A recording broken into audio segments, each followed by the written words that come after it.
Past continuous tense নিয়ে একটু সমস্যা হচ্ছে কিংবা ভাবছেন পরীক্ষায় এটা নিয়ে প্রশ্ন এলে কিভাবে সামলাবেন, কোনো চিন্তা নেই। আজকের এই আলোচনায় আমরা একদম সহজ করে পুরো বিষয়টা বুঝে নেব। চলুন তাহলে শুরু করা যাক। তো আজ আমরা কি বিষয় নিয়ে কথা বলবো তার একটা ছোট্ট ঝলক দেখে নিই। আমরা শুরু করব একেবারে মূল ফর্মুলাটা দিয়ে, তারপর দেখব কিভাবে পজিটিভ আর নেগেটিভ বাক্য বানাতে হয়।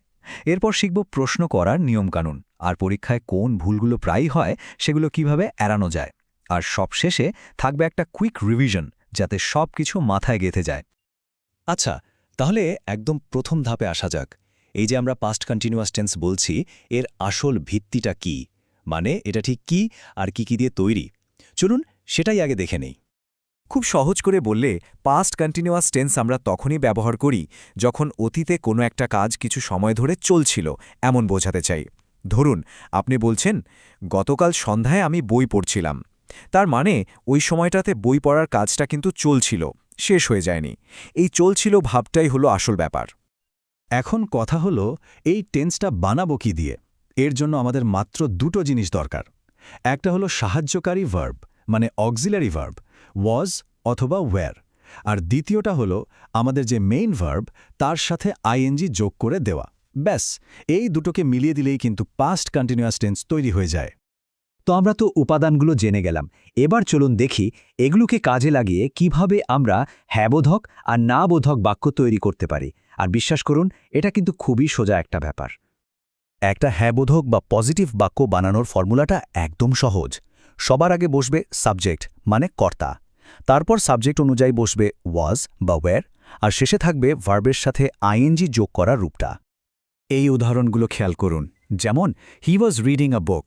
এখানে দেখুন, হি হলো আমাদের সাবজেক্ট, তার সাথে বসেছে ওয়াজ, আর তারপর রিডের সাথে আইএনজি যোগ হয়েছে রিডিং। দেখলেন তো ফর্মুলাটা কি সুন্দরভাবে মিলে গেল? এখন যদি বাক্যটাকে না বলতে চান, মানে নেগেটিভ করতে চান, তাহলে কাজটা আরও সহজ। শুধু একটা ছোট্ট কাজ করতে হবে। ওই যে ওয়াজ বা ওয়্যার আছে, ঠিক তারপরেই একটা নট বসিয়ে দিতে হবে। ব্যাস, আর কিচ্ছু না। এই যে দেখুন, হি ওয়াজ নট প্লেয়িং, এখানে শুধু ওয়াজের পরে নট যোগ করা হয়েছে। বাকি সব কিন্তু একদম আগের মতোই আছে। দেখুন, শুধু একটা শব্দ যোগ করাতে পুরো মানেটাই পাল্টে গেল, কিন্তু আমাদের মূল নিয়মটা কিন্তু একটুও বদলালো না। আচ্ছা, হ্যাঁ না তো হলো। এবার চলুন দেখি কিভাবে প্রশ্ন করতে হয়। পরীক্ষার জন্য কিন্তু এটা জানাটা খুব জরুরি। আর এর জন্য আমাদের ওই ফর্মুলাটাতে ছোট্ট একটা অদল বদল করতে হবে। তো ভাবুন তো, যদি এমন একটা প্রশ্ন করতে চাই যার উত্তর শুধু হ্যাঁ বা না দিয়েই দেওয়া যাবে, তাহলে আমাদের প্রথম কাজটা কি হবে? হ্যাঁ বা না জাতীয় প্রশ্ন করার জন্য নিয়মটা হলো, সাবজেক্টের আগে যে ওয়াজ বা ওয়্যার ছিল সেটাকে টেনে একদম বাক্যের শুরুতে নিয়ে আসতে হবে। শুধু এইটুকুই। খেয়াল করে দেখুন, সাধারণ বাক্যে ছিল হি ওয়াজ রিডিং। প্রশ্ন করার সময় সেটা কি হয়ে গেল? ওয়াজ হি রিডিং? মানে হি আর ওয়াজ শুধু নিজেদের মধ্যে জায়গাটা পাল্টে নিল। কি সহজ, তাই না? এখন যদি আমরা আরও একটু বেশি তথ্য জানতে চাই, যেমন কি, কেন, কোথায়, তাহলে কি করব? খুব সোজা। ওই যে হ্যাঁ না প্রশ্নটা বানালাম, তারও আগে শুধু একটা WH ওয়ার্ড বসিয়ে দেব, যেমন হোয়াট, ওয়্যার বা ওয়াই। এখানে একটা দারুণ ব্যাপার আছে, খেয়াল করেছেন? আমরা হোয়াট বা ওয়াই যোগ করলাম ঠিকই, কিন্তু তারপরেও ওয়ার ইউ বা ওয়াজ হি, এই অংশটা কিন্তু আগের মতোই আছে।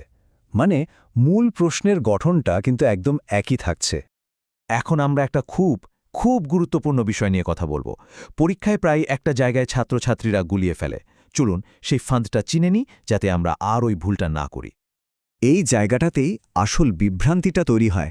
দেখুন, দুটো বাক্য, হি ওয়াজ ইল আর হি ওয়াজ রিডিং, দুটোতেই ওয়াজ আছে, কিন্তু প্রথম বাক্যে ওয়াজ নিজেই মূল ক্রিয়া, সে অসুস্থ ছিল, আর দ্বিতীয় বাক্যে ওয়াজ কিন্তু রিডিংকে সাহায্য করছে।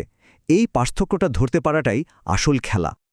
তাহলে সহজ কথায় মনে রাখার উপায়টা কি? যদি দেখেন ওয়াজ বা ওয়্যারের পরে আর কোনো আইএনজিওয়ালা ভার্ব নেই, তাহলে ওটা পাস্ট ইনডেফিনিট। আর যদি আইএনজিওয়ালা ভার্ব থাকে, তাহলেই ওটা পাস্ট কন্টিনিউয়াস।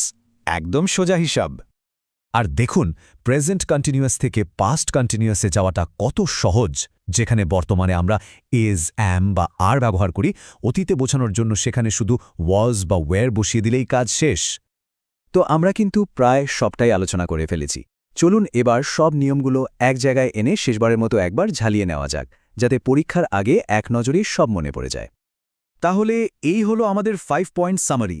1 নম্বর, ব্যবহার হবে অতীতের কোনো চলমান কাজ বোঝাতে। 2, ফর্মুলা হলো সাবজেক্টের সাথে ওয়াজ ওয়্যার আর ভার্বের সাথে আইএনজি। 3, নেগেটিভ করতে হলে ওয়াজ ওয়্যারের পর নট বসাতে হবে।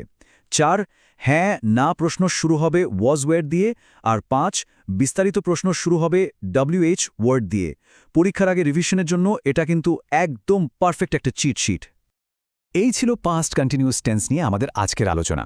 আশা করি এখন পুরো ব্যাপারটা আপনাদের কাছে জলের মতো পরিষ্কার। এবার কিন্তু আপনাদের পালা। একটু ভাবুন তো, এই টেন্স ব্যবহার করে নিজের অতীতের কোনো একটা গল্প বলতে পারেন কিনা? যত অনুশীলন করবেন ততই কিন্তু ব্যাপারটা সহজ হয়ে যাবে।